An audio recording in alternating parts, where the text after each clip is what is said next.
What is up, Arizona? Welcome in. We're going to tell you the important stories, the ones that matter, and introduce you to people that truly inspire here in the Valley. This is 12 Sports Tonight, Arizona's OG and longest running sports show, streaming on 12+. Let's go. Check out this cool shirt D-backs manager Torey Lovullo was wearing. Ketel Marte's motto, white ball middle, as in you see the white ball coming down the middle of the strike zone, and then all of a sudden you just smash it right out of the ballpark, right? We call it a Marte party. Ketel Marte going to start at second base for the National League for a second straight year. It's Marte's third All-Star appearance. Guys, this is well-deserved, despite missing a month on the injured list, right? His numbers, some of the best in baseball. By the way, he was one of the top vote getters in baseball.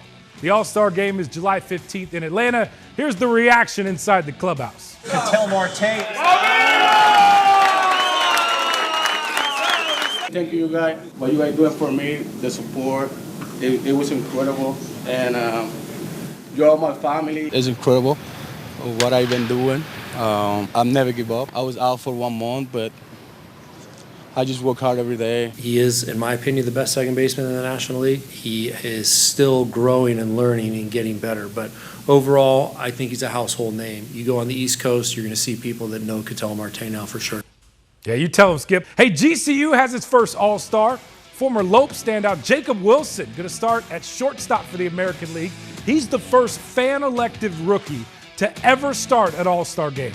Wilson is hitting .339. Get this, it's the second best batting average in all of baseball. Crazy, right? Nobody on his team currently is hitting above .270. What's with this fan? Yeah.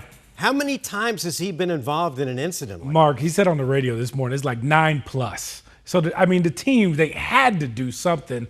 The D-backs banning this fan for the rest of the season for interfering with a fly ball in left field Monday night. Don't be this fan, by the way. Dave McCaskill was ejected last night. Turns out this fan has been involved in a handful of situations like this the past few years. Then he went on the radio this morning and bragged there were even more incidents. Again, don't be this fan. By the way, he could get his season tickets back next season. Torey Lovullo basically saying, guys, that the play should be left for the players to decide. And the D-backs, of course, just weighing in. They have banned this fan for the rest of this season, saying, quote, this particular fan has been involved in multiple offenses at Chase Field. Consequently, we have terminated his advantage member count, and he is prohibited from returning to Chase Field for the remainder of 2025. This fan will have the opportunity to return to Chase Field in 2026 as long as he meets certain terms and abides by our fan of code of conduct. Dave McCaskill here now with us in studio. Okay, Dave, several situations in the past few years, 4 in particular at Chase Field in our stadium downtown. So the question everybody's asking is, why do you keep doing this? So in my defense, please. they're all, but they've been over the fence. If they're over the fence, they're fair game. Okay. Even Monday nights, okay, if you look at it, you know how they have the strike zone? Yeah, I'm aware. I wish they had some kind of line that would show how the ball would travel, because I caught the ball above the line. Okay. Came down, if you see, I hit the yellow pad. So I think the way the ball's traveling, I did not interfere with Tim Tawa. I went behind his glove. I gave him an opportunity to catch it. I mean, obviously, I knew he was there, but not, and I was stayed back. Walk me and the viewers and the haters out there through what you're thinking when you go to a ball game. I mean, you're not new to the game. You're not new to the stands. You're not new to the seats. 6 seasons. So what's going on in your head when you go to those games? I've never knocked anybody over. That's good. You know, like people, kidding me like, hey, you knocked that kid over now. Sure. So when the ball was hit, instantly, I did look to my left to make sure that no one was there. And then, again, being an outfielder myself, I tracked the ball and I went for it. And I went parallel down the line. Okay. What I think the part that got me in trouble was when I did lean over and my glove came down. If I would have been able to stay on top, I think I would have been fine. Do you think a warning should have been issued? Absolutely. Or do you think the first 3 times sufficed? But they weren't warnings. They were actually, again, wasn't reaching over. Okay. They review everything that's close to the wall. But I think another reason this came to the ban so quickly was because of the social media, people right on the Arizona D-backs, and the Ketel Marte incident, because it just happened. Right. Again, I don't think, I think I got a harsher punishment than Diddy. just receive. Oh goodness, well that's a whole other story. What's the plan moving forward to make sure that you're not caught in a controversial situation where you're upsetting fans and people who they might be there experiencing their first ball game or making memories with their kids the way you and John have your whole life, you know? Right, so I'm going to travel to other ballparks. Okay. I'm going to go watch some games. I'm going to bring my glove. I'm not going to interfere, and again, I think I've only interfered one time officially, even though they said it's 3. And maybe if I do go back to the D-backs, I will probably sit behind home plate, behind the dugout. One point guard is coming back. Another point guard is headed elsewhere. On the first day of NBA free agency, the Suns signed Colin Gillespie to a standard contract and allowed Tyus Jones to sign with Orlando. Suns also made an out-of-the-box move. They're bringing in forward Nigel Hayes-Davis. He played in Europe last year and was the Finals MVP. There won't be another year I sit here at the end where you don't say, man, they didn't win as much, but those guys played hard. They were fun to watch. They competed. That's Phoenix basketball. You know, whether we win a championship or we lose 50 games, you'll have a different feel. Ooh, the owner Mattis be a call it a shot. The Suns, by the way, reshaped their roster this week. Let's go to the draft. They got one of the best shooters in the entire draft with their second pick of the second round, Kobe Brea, a guard out of Kentucky. Lena, this kid can sink them. He led the nation in three-point shooting percentage the past 2 years. Look at his stroke. Good to go. Steal of the draft might be this guy right here. Suns trading up to the front of the line in the second round to pick up Rasheer Fleming. First-round talent at power forward, a lengthy big man who defends well. He can also shoot it. Says he doesn't miss buckets. By the way, this kid could start for the Suns. And, of course, the prize pick, Duke center Kaman Malawach. The Suns did not expect him to be there. He was born in South Sudan, kind of burst onto the scene when he went toe-to-toe with Team USA last summer in the Olympics. At just 17 years old, he and South Sudan nearly staged that improbable upset, right? There was, of course, the single season at Duke where all this guy did was block shots and dunk. Now 18 years old, Phoenix didn't just draft him, they drafted his entire journey. Cannot wait to see this guy in a Suns jersey. The Suns turned that trade with Kevin Durant last week into 3 starters. Jalen Green, Dylan Brooks, and Mark Williams. A new lottery pick at center, 2 promising second rounders, BG, Brian Gregory, building a team for first-year head coach Jordan Ott to develop the alignment off the charts. You know, we're just bringing in high-quality young men that are excited about coming to Phoenix, excited about playing for the Suns. We were really going to put even a greater emphasis on, and that's player development. And so as we move into that with Coach Ott, and one of the reasons he's our new head coach is because that's very, very important to him. We're pretty much on the same page, or as sometimes I like to say, aligned. Suns analyst Eddie Johnson joining us right now on 12 Sports tonight. He's our insider. Eddie, let's just get right to it. What'd you think of the draft for the Suns? I thought it was good. You know, when you're in a position the Suns were in, and then all of a sudden you got the 10th pick, the trade at 29, which I thought is a mini gamble, but man, it's worth it. Mark Williams was 23 years old, extremely dominant player. So based on what we had, I love what happened. Did they get better? Look, you lost Kevin Durant, so come on. I mean, you got that'll be like, I don't want KD texting me. Say, oh, well, he got better. No, but we can find out. That puts a lot of pressure on Devin. It opens him up again to be that aggressive Devin that we know. And I'm sure he will enjoy that. And then it's important for the guys to learn how to rally themselves around him. With a new coaching staff, new front office, all of that, everybody should feel good. How do you think Jalen Green and Dylan Brooks will fit in with this team? I think they'll fit in well. You know, I was kind of laughing and chuckling at the people that was looking at it and said, oh, the Suns got fleeced. Hold up now. The Rockets, as I said, had the second best record in the West, 4th best in the league. They sent us 2/5 of their starting lineup. Oh, and by the way, one of them was their leading scorer in Jalen Green, and the other one, Dylan Brooks, averaged 14 and shot 40% from 3. And he's one of the better defenders in the game. And yeah, I know Jalen Green did not have a good playoff with the Rockets, and I think people want to remember that.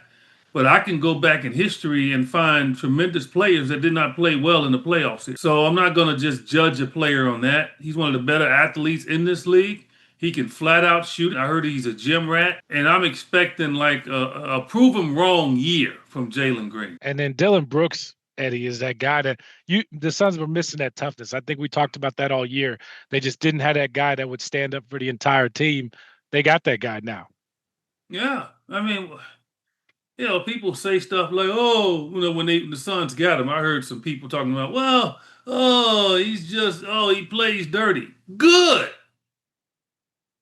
Better they play dirty for us than dirty for somebody else. Eddie, what do they do with Bradley Beal? Do you think he'll be on this team next year? If he is, he's going to produce. He just got to stay healthy. It's not like he's out of shape like Zion.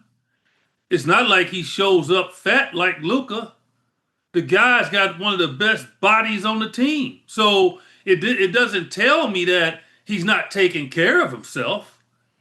He just had bad luck. People get caught up in the contract and they get caught up in the injury part. The man is he was probably our most efficient player last year. He just couldn't stay on the court. He just didn't blend well with those two. But I'll tell you this. Why didn't he blend? Is it his fault? Or was it the coach's fault? It's just difficult blending in as a top player as he was before he came here with two guys that are top players. It's not easy, man. I'm just telling you, it's not easy being third wheel. A ton of guards on this team. Obviously, somebody's going to go. You know, if Brad okays it, then I'm sure they might look to move him. I'm on record. If they can't move Bradley Beal, and he has to come back here, and Bradley Beal plays 64 games, I say 64. Okay, I mean, set out 18. He'll average close to 20, and he'll shoot close to 50% from the field. Satou Sabally is not only a WNBA All-Star, but she'll be starting in this league's showcase later this month. How cool is that for one of the Mercury Big Three members? The first-year Mercury's forward this will be her third All-Star appearance. Sabally is sixth in the league right now in scoring with more than 19 points per game. But her campaign now is getting fellow Mercury player Alyssa Thomas to join her at the game. I think she definitely should have been an All-Star starter. I think there are a couple people that are All-Stars but not All-Star starters, where I feel like she's, we're second in the league, and I feel like we've been underrated the whole time. So for someone like 18 not to be part of it just shows that the system could be a little different. But she'll be in there. I trust in that, and we all know what she can do. Beginning on July 1st, $20.5 million will be available for schools to compensate athletes. And Arizona State plans on being a full participant in revenue sharing, according to Athletic Director Graham Rossini. He talked in depth about what this means in our sit-down, breaking down some of the big changes in college sports and talking all things Sun Devils in tonight's Sunday Conversation. A lot has changed in this year on the job in college sports. Could you have predicted or imagined this kind of rapid movement 5 years ago, and where do you see it going 5 years from now?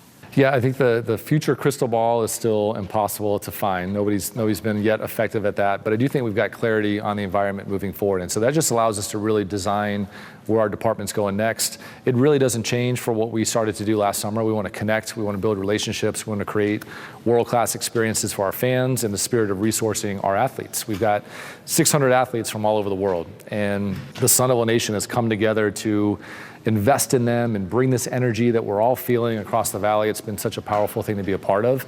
And so we're doing the same thing. We want to obsess over those who obsess over us. Build a better game day, have an exciting experience, no matter what sport you come to. It could be beach volleyball, it could be college football, and everything in between, because all that support and connection allows us to resource our athletes at the highest possible level. In that same vein, how will this change in revenue share and NIL impact the fan experience and then ASU athletics at large? Does it complicate the budget? Does it present more clarity for how to move forward? I think it benefits our fans in a way that we've got to continue to evolve as a department. And I'm not a proponent that athletes should become employees. I am a big believer that we can run a better business within Sun Devil Athletics. And so as we're evolving our business and need to create more revenue, we're creating ways for our fans to plug in and benefit from a better game day, a better experience. It's more entertaining, it's more affordable, it's more dynamic, and all the ways that we can create. The cost of doing business is changing. And so we want to continue to elevate what we do as a brand and as a department to deliver for our fans every way that we can. We're very poised, we're very focused on activating the Valley, using every tool in our toolkit to go build a better experience for our fans, find ways for our coaches to recruit at the highest possible level, and win big, and take all that on as we go forward. I think people, when they see the headline of Grant House versus the NCAA ASU athlete, how does it feel to know that a Sun Devil was responsible in this landmark case? Yeah, I think his role has probably been overstated in it, but he obviously is forever tied to the settlement. You know, I'm proud that he is convicted in the things that he believes in, and we want that for any of our athletes, regardless of the outcome. If you've got convictions and passions that you want to use this forum for, that's going to be something that we encourage at all times. And so, you know, Grant was very successful as a swimmer. He was a great student. He's got strong opinions and convictions on what he wants to align himself with. And so I'm proud of him for, you know, being a part of something that he believes in. And, you know, the outcome may not have been what he originally intended or what any of us could have anticipated, but it's here and we're ready for it, and we're going to chart the course moving ahead. ASU is very proud of its Olympic sports. In this new era, are you committed to keeping the current Olympic sports? We're committed to all 26 of our sports moving forward. And when you see Dr. Crow allowing us to invest 200 new scholarships, 84% of our athletes are on some form of athletic aid. A lot of them are in the Olympic sports. And you're seeing tough decisions being made across the country where programs are being cut or eliminated. Some sports that historically have had scholarships no longer have scholarships because schools are giving that to football or baseball or other sports. We're trying to do the opposite. We've got incredible legacy and heritage in our Olympic sports. We wanted to make that investment on their behalf to continue to allow them to grow, but also get ahead. As other schools are evaluating, do we need all these sports? Are we cutting back? Are we limiting resources? We're trying to get ahead and stay ahead in all the ways that we can. I'm curious what gets you up in the morning? What gets that fire burning in your gut? I like collecting gray hair. So that's become a new hobby of mine. But I love ASU. You know, I chose to come here from another part of the country. Coming to ASU was a decision that's forever changed my life. You know, my education, my relationships. My wife is a Sun Devil. We've got 2 kids that are growing up around our coaches and our athletes and our incredible institution. I'm just proud to serve ASU. I'm proud to represent our fan base. I'm a fan before I'm an AD. I love our institution, and so it doesn't feel like a job. I get a chance to lead something that I was a part of and that I care about. You know that same experience very well. So it's purposeful, it's meaningful. It's a challenging role, but I like the challenge. I like being a professional problem solver. I like connecting people into what we're doing in this incredible environment. I love living in the Valley. We love raising our family here, and so I couldn't think of a better way to spend my time. What can fans get into next? Camp T is coming up. What else can fans see or get activated in the Valley with? Yeah, we got football right around the corner. You know, defending Big 12 champs, Camp T right around the corner, as you mentioned. We're expecting record turnout up at Camp T. The weather will be cooler, which we'll all look forward to by then. You know, we'll get a little bit of downtime for the 4th of July, and then we'll come back out of it ready for the fall, and can't wait to get Sun Devils back on campus. Man, Camp T is almost here. Big 12 Media Days a week from Tuesday, Lena. Yes. It's crazy. Volleyball, soccer, then we're already looking ahead to hockey, basketball. Everything's going to come up pretty fast for us. Your biggest takeaway listening to Graham was what? It's going to be a really exciting time to be a student athlete, especially at ASU, where they're ahead of the curve in terms of leveraging the platform for these athletes to build their brands, and they're connected with a lot of businesses here in the Valley. Yeah, that's the thing. They might not have the money other schools have, but it seems like they're moving the wheels faster. The community is there. Keep winning. They'll keep coming. New era in college sports. Athletes can now be paid by universities directly. A 27-year-old former ASU swimmer took the lead in the lawsuit that kind of made this all happen. Grant House has been fighting this battle since 2020. 12 Sports journalist Jake Garcia has the story. Thank you, Max. A splash in Arizona is sending a ripple. And after a tireless 5-year stretch where he split time between laps and lawsuits, a former ASU swimmer can finally come up for air. Ooh, I'm Grant House. I'm not swimming fast. It's a quick breath, but it doubles as a sigh of relief. Grant House is hardly a household name. I mean, I've had people very close to me that just found out that it was like your house. But his impact is about to touch all corners of the country. I set out to give opportunities, resources, autonomy, give athletes a better seat at the table, a bigger voice. House versus the NCAA. Grant was the lead plaintiff, a class action where he sought compensation for athletes who competed before the age of NIL, more scholarships for current athletes, and most importantly, a share of the revenue. I think everyone forgets the games don't happen without the athletes, and so I think they should get a bigger piece of the pie. The settlement secured a few weeks ago. Today it takes effect. I hope everyone understands that this was for a positive change, a positive foresight and vision into the future of college sports. But Grant will be the first to admit not everyone has understood. Not everyone agrees. The attacks hit close to home. Different coaches coming up to me at meets, different swimmers that I'd never met before. Basically every social media platform I have just being inundated daily with 50 to 100 messages of you're ruining college sports, you're ruining the sport, thanks for ruining swimming. Critics say the new $20 million commitment will cause athletic departments to cut. Olympic sports could be the first to go unless athletic directors find a way to balance the budget. I like collecting gray hair, so that's become a new hobby of mine. ASU AD Graham Rossini said he feels some pressure, but he also made a promise. You're seeing tough decisions being made across the country where programs are being cut or eliminated. Some sports that historically have had scholarships no longer have scholarships because schools are giving that to football or baseball or other sports. We're trying to do the opposite. He's doubling down on Olympic sports, giving more scholarships to Olympic sports. That's the effort and intention that every school needs to be mimicking. For Grant, the existence of his Olympic sport at ASU is now allowing him to pursue his Olympic dreams. He's training for the LA Games in 2028. Strokes that once felt set against a current now have a tailwind. These aren't all the answers. If it stops here, that's not the goal. It's a catapult forward. Waves in the desert might be rare, but the tides in Tempe, thank you, Max, soon to be felt on this campus and beyond. Just constantly every day believing this is what will eventually be better for athletes overall. At ASU, Jake Garcia, 12 Sports. Great stuff, Jake. Yeah, bottom line moving forward, guys, is in the budget now is between $18 and $20 million that will go directly to the student athletes, kind of like their employees, but not there yet. So is the $20 million a percentage of the total athletic revenue for all sports? No. It's just $20 million that can be spread amongst all sports. Got it. So that's just $20 million in their budget, whatever they make, that's now set aside. So it's not based on... It's not based on anything what everybody's making. And it doesn't have to be even. It does not have to be even. It does not have to be split equally between men and women. It's up to each university kind of how it's all split up. And are they all offering the $20 million, or can a university offer whatever they want? It's capped at 20. Capped at 20. Capped at 20. It was a big weekend on the soccer pitch where the United States hosted matches in the Club World Cup and the Gold Cup. The U.S. men's national team survived an upset bid from Costa Rica and advanced to the semis. Here in Phoenix, the highest level of soccer is the USL. But Phoenix Rising head coach Pamudu Ka has playing experience in the MLS and in Europe. He was asked this week if the U.S. will ever be a soccer power. He said it's possible, but not with the current landscape. We got to be honest. Football is a poor man's sport, right? But here is a pay to play. So there will be a lot of good players that is going to get lost because maybe their parents don't have the money to pay for what is required to play football, right? And if you look at all these other countries around the world, you don't pay. That's a really interesting answer from a really smart guy, and he has experience both playing here and abroad, so I'd take his word for it. I never thought about it that way, but that's probably true. I think the youth sports system in many sports here is facing that problem. Yeah. That'll do it for us. Thank you so much for watching 12 Sports tonight on 12+. Same time, same place next Thursday. Don't forget to get the best sports coverage in town right here on Arizona Sports Station, morning, noon, and night on 12 News. If you miss us, head over to 12news.com, the 12 News YouTube page, or right here on the 12+ app on your TV for free. I'm Cameron Cox. We'll see you back here Sunday night at 10:30 on 12 Sports Tonight.